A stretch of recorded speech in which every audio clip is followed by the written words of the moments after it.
Hello दोस्तों, नमस्कार। स्वागत है आपका हमारे यूट्यूब चैनल ड्रीम स्टडी 99 में। तो दोस्तों, मेरा नाम है संजय और आज पढ़ेंगे भारत का संविधान।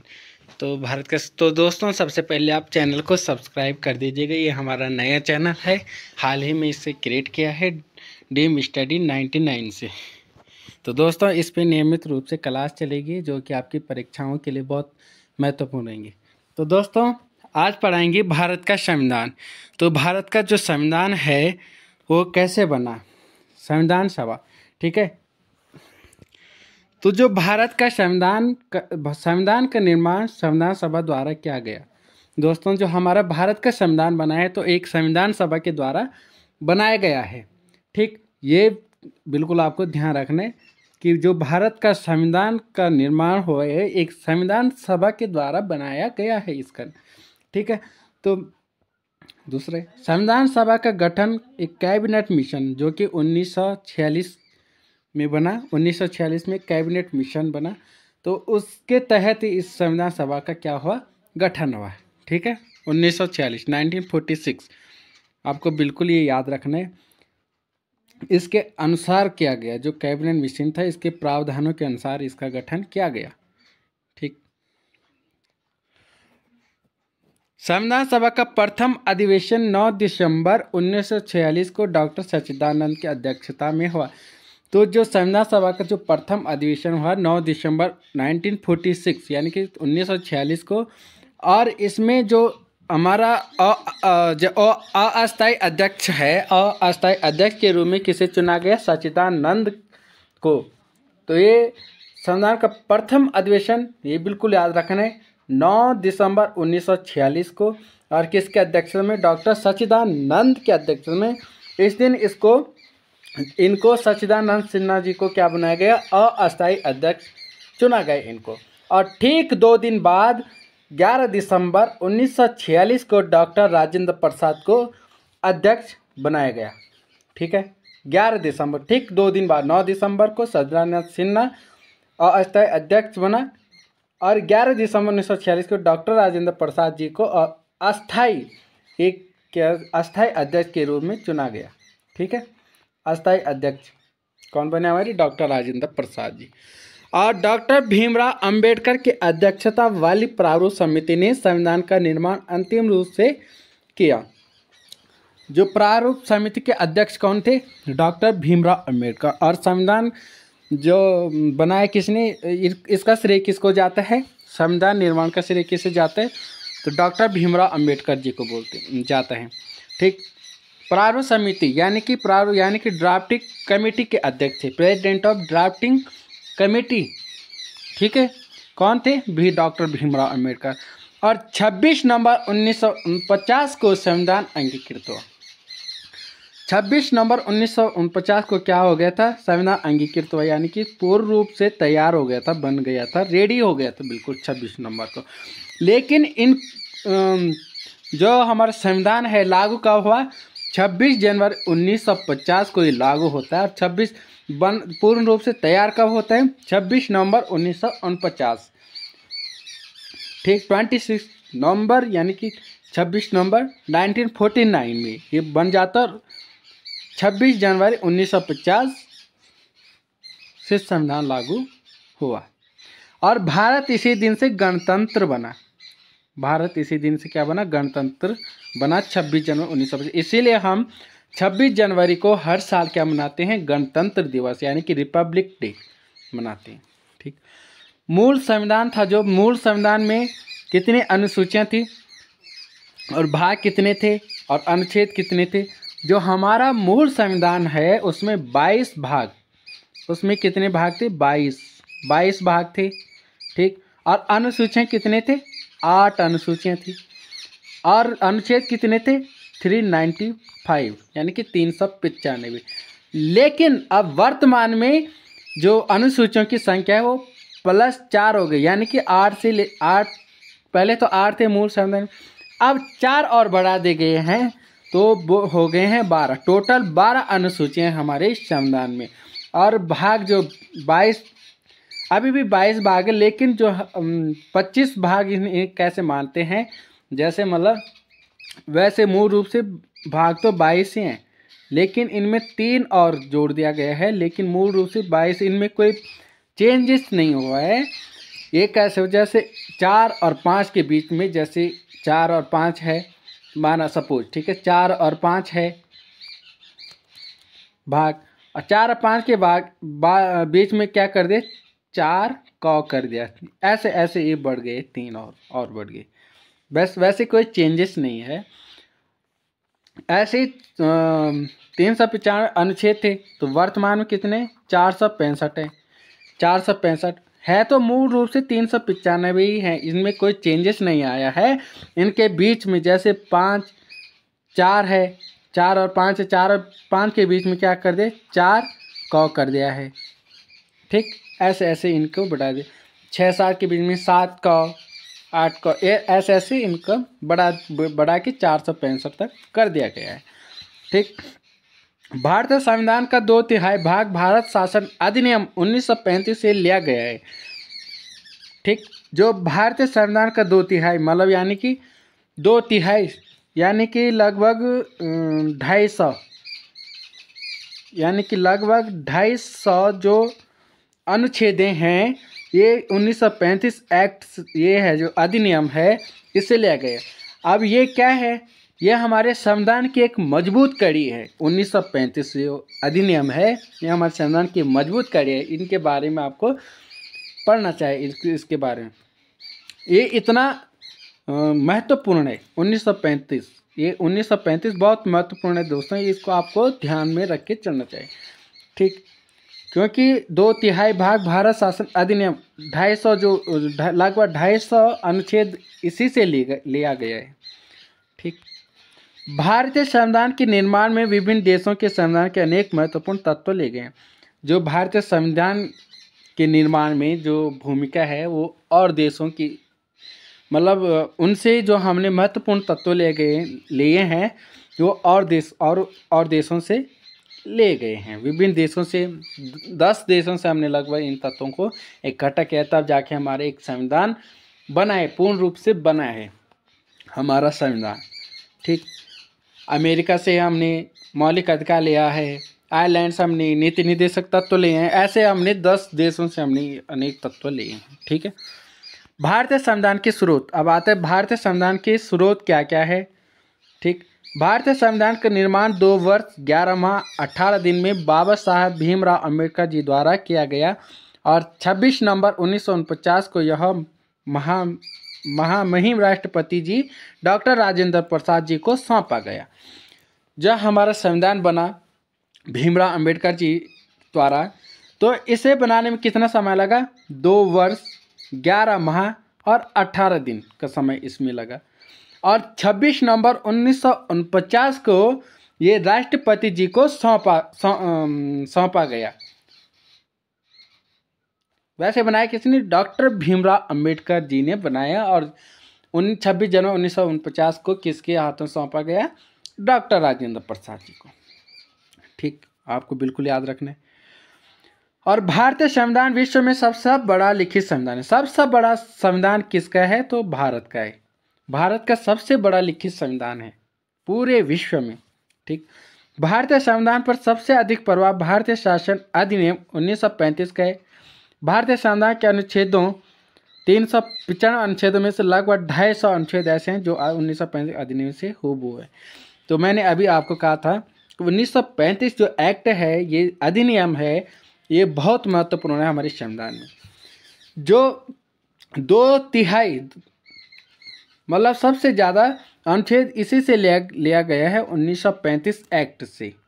जो 1935 का अधिनियम है, ये इसी से लिया गया, लगभग 250, लगभग 250 अनुच्छेदें इसी से लिया गया है। ठीक, आपको बिल्कुल ध्यान रखना है, 1935 इतना महत्वपूर्ण है कि 1935 जो है हमारा संविधान के मजबूत कड़ी है इसे। ठीक, इसके अलावा भारत के संविधान के निर्माण में 10 देशों की संविधान की अहम भूमिका है, क्योंकि इन्हीं 10 देशों के प्रमुख तत्वों को लेकर भारत का संविधान बना गया है। मैंने अभी कहा था, जो 10 देशों की इसमें बहुत बड़ी भूमिका है। 10 देशों से हमने तत्व लिए हैं, तब जाके हमारा एक संविधान बना है। ठीक, अब कौन कौन से देश हैं हम पढ़ेंगे। 10 देश हैं। कौन कौन से? अमेरिका है दोस्तों। अमेरिका से हमने क्या लिया है? अमेरिका से हमने मौलिक अधिकार लिया है, न्यायिक पुनरावलोकन लिया है, संविधान की सर्वोच्च न्यायपालिका की स्वतंत्रता, निर्वाचित राष्ट्रपति एवं उस पर महाभियोग, न्यायाधीशों को हटाने की विधि एवं वित्तीय आपात। ये कहाँ से? जो मौलिक अधिकार हैं हमारे 6 मौलिक अधिकार हैं दोस्तों, हमारे 6 मौलिक अधिकार हैं। 7 थे, एक हटा दिया गया है।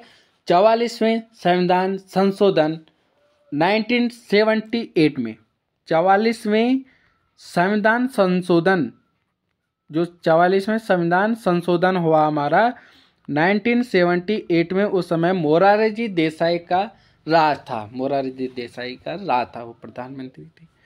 तो उस समय संपत्ति के अधिकार को हटा दिया गया है, जो कि किस अनुच्छेद में था? 31वें अनुच्छेद में था, 31 आर्टिकल। लेकिन अब जो संपत्ति का अधिकार था उसको क्या बना दिया गया है? कानूनी अधिकार बना दिया गया है। कानूनी अधिकार, संपत्ति अधिकार को हटा के कानूनी अधिकार बना दिया गया है। इसलिए हमारे 7 अधिकार थे, लेकिन अब 6 मौलिक अधिकार हैं।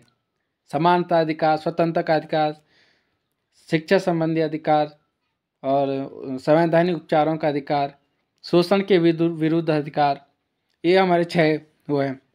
और जो राष्ट्रपति का चुनाव होता है, ये हमने कहाँ से लिया है? अमेरिका से ही लिया है। राष्ट्रपति की चुनाव और उस पर महाभियोग, जो राष्ट्रपति पे महाभियोग लगता है, वो अमेरिका से हमने लिया है। और न्यायाधीशों, जो न्यायाधीश होते हैं, उनको हटाने की विधि हमने यहीं से लिया है, अमेरिका से।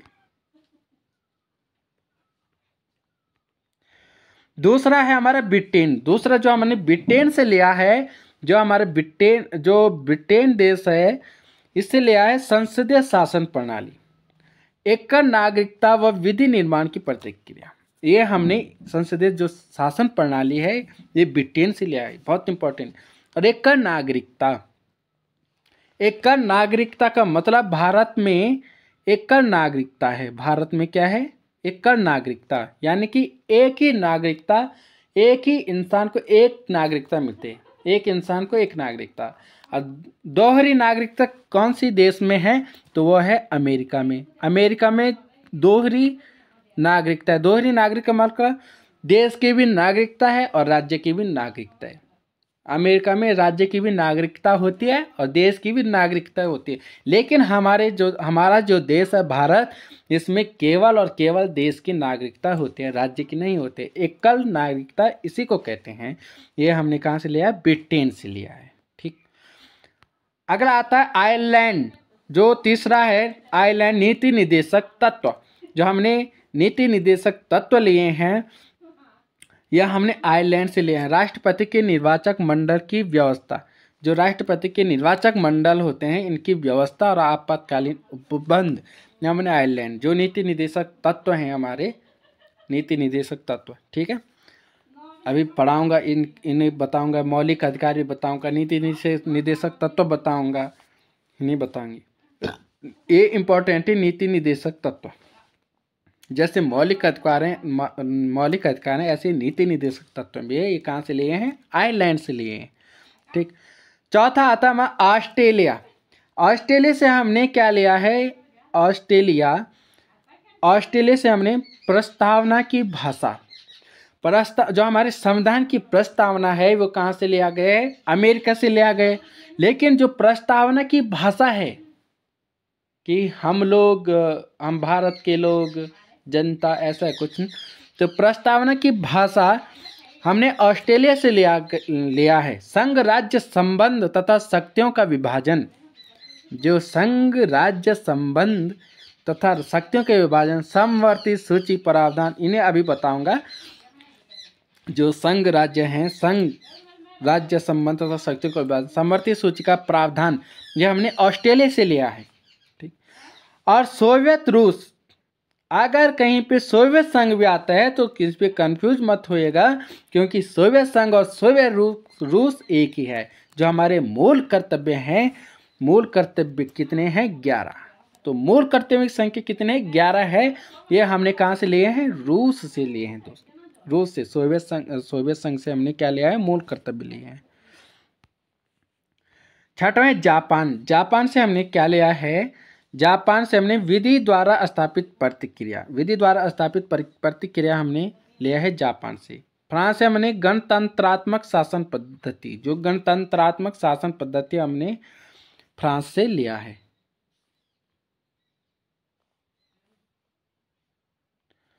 फ्रांस से लिया है, ठीक।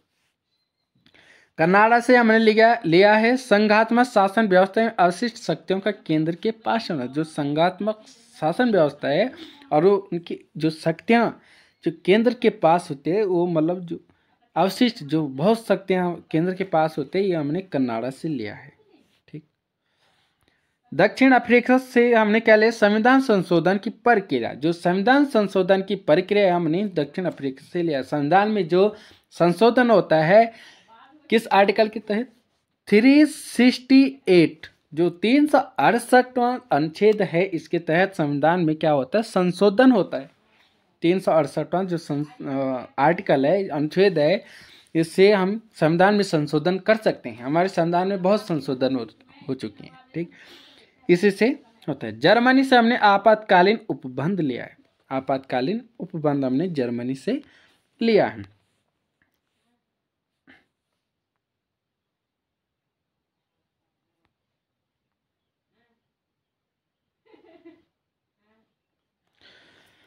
अब है भारतीय संविधान की अनुसूचियां। भारतीय संविधान में कितनी अनुसूचियां हैं, 12 अनुसूचियां हैं। भारतीय संविधान में कितनी अनुसूचियां हैं, तो 12 अनुसूचियां हैं।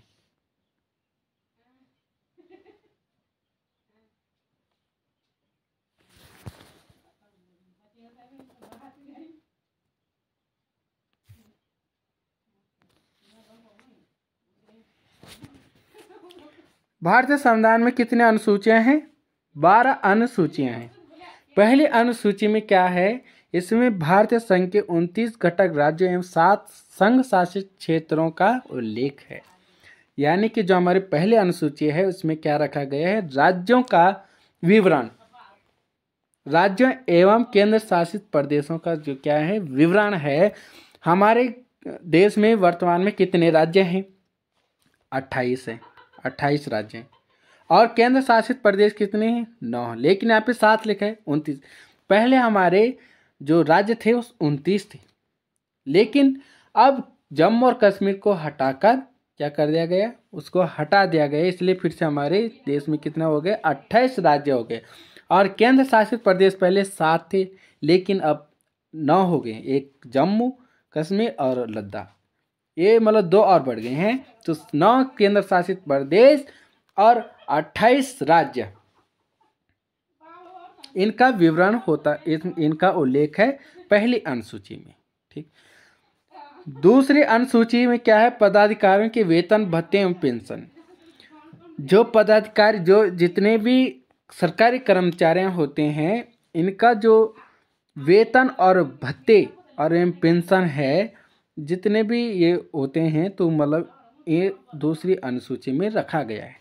तीसरी अनुसूची में शपथ ग्रहण का प्रारूप, जितने जो हमारे नेता होते हैं, जो भी शपथ ग्रहण होता है, जैसे हमारा मुख्यमंत्री शपथ लेता है, राष्ट्रपति शपथ लेता है, प्रधानमंत्री, तो मतलब सारे जो शपथ लेते हैं तीसरी अनुसूची के तहत लेते हैं। ये मतलब शपथ ये तीसरी अनुसूची में रखा गया है, ठीक।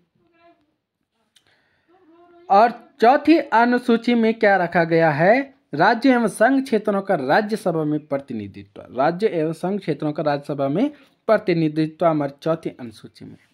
पांचवी अनुसूची में है अनुसूचित क्षेत्रों और अनुसूचित जनजातियों के प्रशासन और नियंत्रण के बारे में। जो अनुसूचित क्षेत्र हैं या अनुसूचित जनजातियों के प्रशासन, जो SC ST ये आते हैं, तो इनके प्रशासन और नियंत्रण के बारे में, जो इन पे जो नियंत्रण, जो मतलब कोई अत्याचार ना हो, कोई ऐसा ना हो, तो इनके बारे में सोचना, ठीक है। ये इसमें है, पांचवी अनुसूची में है, ठीक। छठवीं, असम, मेघालय, त्रिपुरा एवं मिजोरम राज्यों के जनजाति क्षेत्रों में प्रशासन का प्रावधान। जो हमारे क्या है, असम है, मेघालय, त्रिपुरा, मिजोरम, जो एसटी यानी कि जनजातियां जो लोग इसमें रहते हैं, इनके क्षेत्रों के प्रशासन का प्रावधान हमारे 6वीं अनुसूची में है। 7वीं में है केंद्र और राज्यों के बीच शक्तियों का बंटवारा। केंद्र और राज्यों के बीच शक्तियों का बंटवारा। संघ सूची में कितने हैं? 100 विषय हैं। संघ सूची में 100 विषय हैं, राज्य सूची में 61 विषय हैं, 61, और समवर्ग सूची में 52 विषय हैं। ठीक, ये केंद्र और राज्यों के बीच शक्तियों का जो बंटवारा हो रखा है वो 7वीं अनुसूची में। 8वीं अनुसूची में भारत की 22 भाषाओं का उल्लेख है। जो 22 भाषाएं, हमारे जो हिंदी मातृभाषा है वो भी 8वीं अनुसूची में है। ठीक, इन 22 भाषाओं का उल्लेख है। 9वीं अनुसूची में पहला संविधान संशोधन 1951 द्वारा जोड़ गए। जो हमारा पहला जो संविधान में जो संशोधन हुआ 1951 में, तो इसमें राज्य द्वारा संपत्ति के अधिग्रहण की विधियों का उल्लेख है। इनमें ये किया गया। तभी तो 12, पहले 8 थे, तो तभी तो 12वीं जब संविधान में संशोधन हुआ, 4 और अनुसूचियों को जोड़ा गया, इसीलिए संविधान में जो संशोधन हुआ इसीलिए इन्हें 4 और बढ़ाया गया। 9, 10, 11 बार ऐसे नहीं बढ़ते हैं। जब संविधान में संशोधन, इसकी बहुत लंबी प्रक्रिया चलती है, तब जाके ये बढ़ते हैं, तब जाके ऐसा होता है। 10वीं अनुसूची में दल बदल संबंधी प्रावधान। दल बदल 152वें संशोधन, जो कि कब हुआ? 1985 में हुआ। 152, ये मतलब बहुत इंपॉर्टेंट है। 152वां संशोधन। 152 जो संशोधन है ये आपको बिल्कुल याद रखना है। 152 सन, कोई बात सन नहीं रहा याद तो कोई बात नहीं। 152वें संशोधन। ठीक, 11वीं, इसमें पंचायती राज संस्थाओं के 29 विषयों का उल्लेख है। 73वें संशोधन द्वारा 1993 में जोड़ा गया। ठीक है, जो पंचायती राज संस्थाओं के 29 विषयों का क्या है? उल्लेख है इसमें। 12वीं में है नगर निकायों के 18 विषयों 74वें संशोधन द्वारा 1929 में जोड़ा गया। ठीक, ये है इसमें।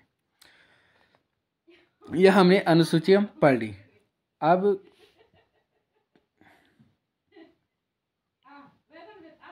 क्या है?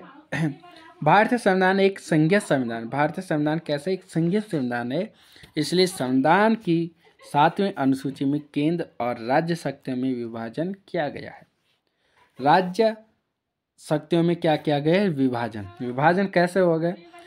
3 उसमें बांटा है संघ सूची। एक है संघ सूची, दूसरा है राज्य सूची, तीसरा है समवर्ती सूची। संघ सूची क्या होता है दोस्तों? मैं बता दें, संघ सूची वो होता है जहां पर केंद्र सरकार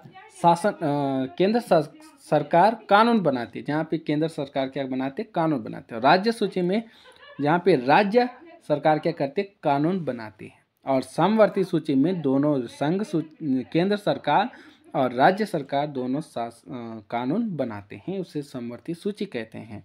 ठीक, देखते हैं।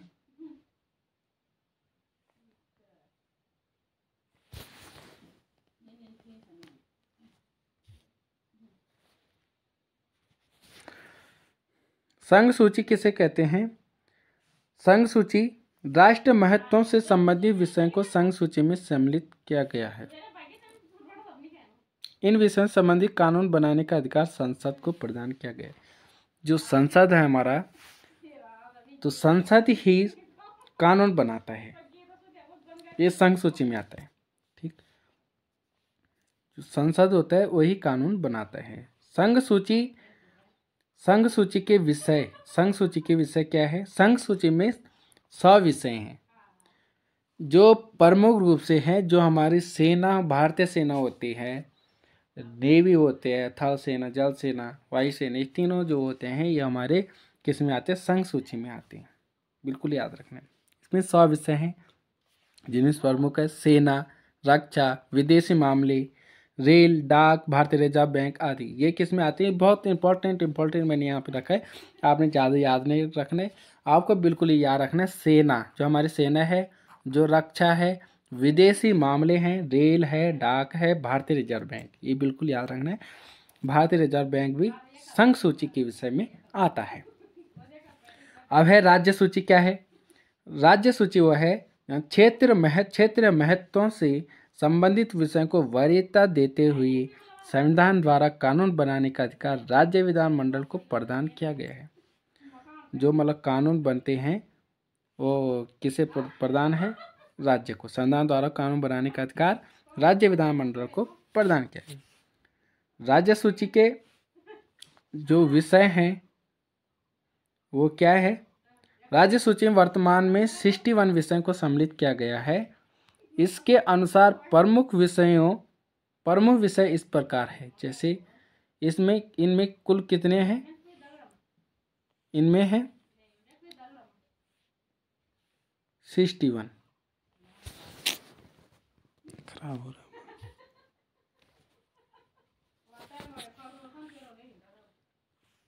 61 विषय हैं, जिसमें क्या है? न्यायालय है और न्यायालय है, राज्य पुलिस, जिला अस्पताल, सफाई, पशु सिंचाई, कृषि, सड़क, वन, रेलवे पुलिस आदि किस में आते हैं? राज्य सूची में आते हैं। जो राज्य पुलिस होता है, न्यायालय होता है यानी कि हाई कोर्ट होता है, पुलिस होता है, जिला अस्पताल होता है, सफाई, पशु सिंचाई, कृषि जो आते हैं, सड़कें जाते हैं, वन, रेलवे पुलिस आदि किस में आते हैं? राज्य की सूची में। इनका जो काम कराता है उस राज्य कराते हैं, इनका जो कानून बनाता है राज्य खुद बनाता है। ठीक। और समवर्ती सूची क्या है? समवर्ती सूची में उन विषयों को सम्मिलित किया गया है जिस पर राज्य सरकार और केंद्र सरकार दोनों कानूनों का निर्माण करते हैं। इनमें राज्य सरकार और केंद्र सरकार दोनों कानून बना सकते हैं। ठीक है। दोनों सरकारों द्वारा बनाए गए कानून में गतिरोध उत्पन्न होने पर केंद्र सरकार के कानून को मान्यता प्रदान दी गई है। यानी कि अगर राज्य सरकार बोलता है कि नहीं ये मेरा कानून है, ये तो या मतलब उनमें गतिरोध उत्पन्न होता है। ठीक है। या मतलब कोई राज्य सरकार एक ऐसा करता है कि नहीं ये कानून मेरा है, ये ऐसा है तैसा है, मतलब कुछ उसमें कुछ अपना हस्तक्षेप करता है, तो क्या होता है? उस कानून जो केंद्र सरकार ने बनाया हुआ है वही मान्यता प्रदान होगी, राज्य सरकार की नहीं। राज्य सरकार की नहीं चलेगी, केंद्र सरकार ने जो कानून बनाया है उसी को वरीयता दी जाएगी। और जैसे ही केंद्र सरकार कानून को लागू करेगी, वैसे ही क्या होगा? जो राज्य सरकार है उसके कानून स्वतः ही अपने आप ही समाप्त हो जाएगी। राज्य सरकार का कानून स्वतः ही समाप्त मान लिया जाता है। इसके लिए किसी प्रकार की अधिसूचना जारी नहीं की जाती। ठीक, बिल्कुल याद रखना। और समवर्ती सूची के विषय हैं क्या क्या हैं? वर्तमान में कुल 52 विषयों को सम्मिलित किया गया है समवर्ती सूची में, जिसके अंतर्गत क्या आता है? शिक्षा। जो शिक्षा है वो किस में आता है? समवर्ती सूची में आता है। दीवानी, फौजदारी मुकदमे, श्रम कल्याण, समाचार पत्र, जो समाचार पत्र है ये भी समवर्ती में आते हैं। इंपॉर्टेंट शिक्षा, समाचार पत्र और प्रदूषण नियंत्रण, जो हमारे प्रदूषण होते हैं इन पे नियंत्रण, ये 3 चीज़ें इंपॉर्टेंट है इसमें। एक शिक्षा, ठीक, शिक्षा, समाचार पत्र और प्रदूषण नियंत्रण, ये 3 चीज़ें बहुत इंपॉर्टेंट है।